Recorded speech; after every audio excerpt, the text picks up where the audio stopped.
SN Singh साहब का मैं रुख करना चाहूंगी। एसएन सिंह साहब, जैसा कि मेरे सहयोगी राजीव कह रहे हैं, वेदभूषण सर कह रहे हैं, इशारा कर रहे हैं कि इन तीनों का काम तो नहीं हो सकता। अब इस बीच में आ गई है चिट्ठी जो दूर तक तार जोड़ रही है।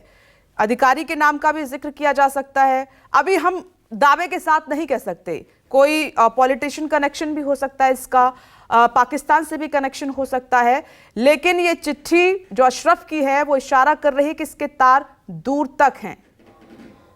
देखिए, राजीव जी ने जो कहा और वेदभूषण जी ने भी कहा और सभी लोग ये कहते हैं कि अगर गुनाह की फसल बोई जाएगी तो गुनाह ही फलेगा, उस पर दूसरा फल लगेगा नहीं।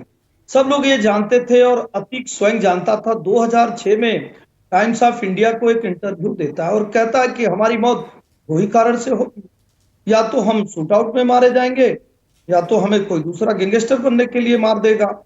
मतलब ये जो अपराधी होते हैं इन चीजों को जानते हैं और राजीव रंजन जी ने बहुत खुल के इन बातों को बताया कि बहुत सारे ऐसे कार्यकृत वो करता था।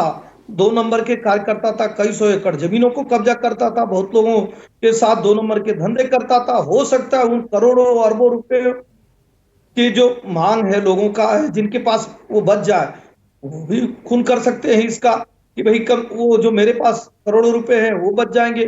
हो सकता है कि जो इंटरनेशनल कनेक्शन इसके हो गए थे उनको लग रहा हो कि भारत में और जो मेरे जाल बिछे हैं उसकी जानकारी ना हो जाए। सब कुछ जांच का विषय है।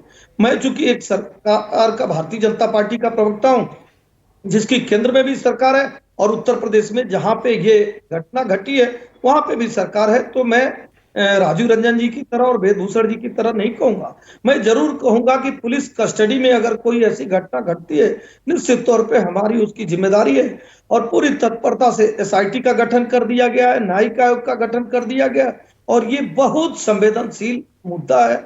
इस पे राजनीतिक पार्टियों को भी धैर्य के साथ बयानबाजी करनी चाहिए। जैसे कल राम गोपाल जी का बयान आता है, राम गोपाल जी जैसे बयान देते हैं कि अतीक अहमद तो बेगुनाह था, वो उसने आज तक कोई गुनाह ही नहीं किया। बहुत सारे ऐसे राजनीतिक लोग भी गुनाह करते हैं। मुझे लगता है कि ऐसी बातों को नहीं कहना चाहिए।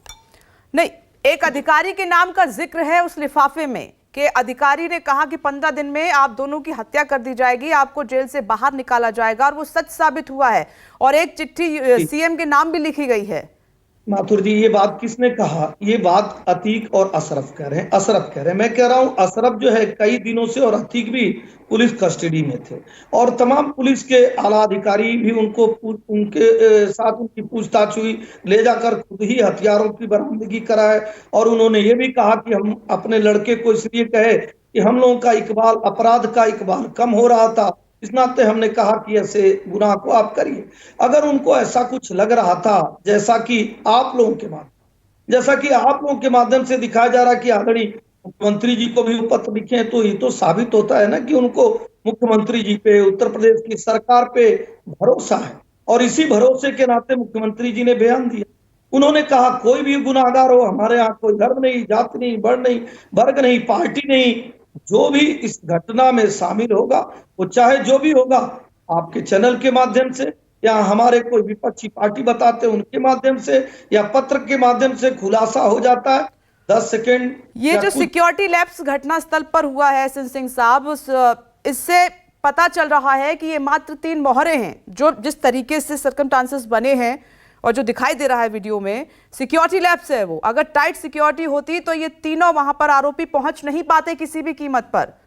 पुलिस ने भी उस तरीके से कोशिश नहीं की उनको रोकने की। इसलिए लग रहा है कि इसके पीछे मास्टरमाइंड कोई और है। कोई अधिकारी भी हो सकता है जिसका जिक्र है, कोई पॉलिटिशियन भी हो सकता है, पाकिस्तान का भी कनेक्शन हो सकता है। इसीलिए शुरुआती तमाम परिस्थितियां बता रही हैं कि ये 3 मोहरे हैं। मास्टरमाइंड कोई और था जिसको ये डर था कि दोनों भाई हमारा राज ना खोल दें।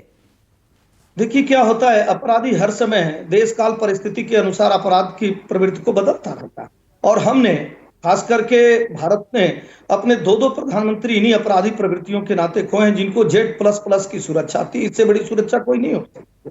और आज तक जितने अखबार के लोग या प्रिंट मीडिया के, टीवी मीडिया के, वो किसी के पास जाने के लिए सुलभता से वो जाते थे, उनके बयान को लेते थे, कभी ऐसी घटना नहीं हुई थी। इस नाते पुलिस को भी लगा कि जो मीडिया के लोग होते हैं वो कोई अपराधी तो होते नहीं है। अब एक भेड़िया का रूप धारण करके हाथ में माइक लेकर और कैमरा लेकर आता है और ऐसी घटना को अंजाम देता है। निश्चित तौर पे प्रथम दृष्टया सरकार ये मानती है कि हमसे कहीं जो कुछ भी कमी रह गई उसकी जांच हो रही है और जिनको भी दोषी पाया जाएगा उनको बख्शा नहीं जाएगा। लेकिन हम सिर्फ पुलिस को इस नाते नहीं कर सकते हैं कि जब राजू पाल की हत्या होती है उसमें भी निर्दोष पुलिस मारे जाते हैं जो सुरक्षा में रहते हैं, जब उमेश पाल की हत्या होती है उसमें भी निर्दोष पुलिस वाले मारे जाते हैं, और जब समाजवादी पार्टी की सरकार रहती है 64 बड़ी घटनाएं होती हैं। हरिंदर नागर जो यही नोएडा में मारे जाते हैं उनके साथ 2 सुरक्षा कर्मी मारे जाते हैं। तेवतिया के ऊपर गोली चलती है गाजियाबाद में, उनके साथ सुरक्षा कर्मी मारे जाते हैं। इसी तरह कानपुर में पुलिस अभिरक्षा में कोर्ट में ले जा रहे लोगों पे जी नहीं ठीक है यहाँ पर एसएन सिंह साहब ठीक है, लेकिन इन घटनाओं ने, क्योंकि आपकी सरकार है, चाहे उमेश पाल की हत्या हो या फिर इन दोनों माफियाओं की हत्या हो, इसने कानून व्यवस्था पर सवाल तो खड़े कर दिए हैं। क्या आपकी पुलिस सक्षम नहीं है उतनी जितनी बातें की जा रही हैं? मैं आऊंगी आपके पास।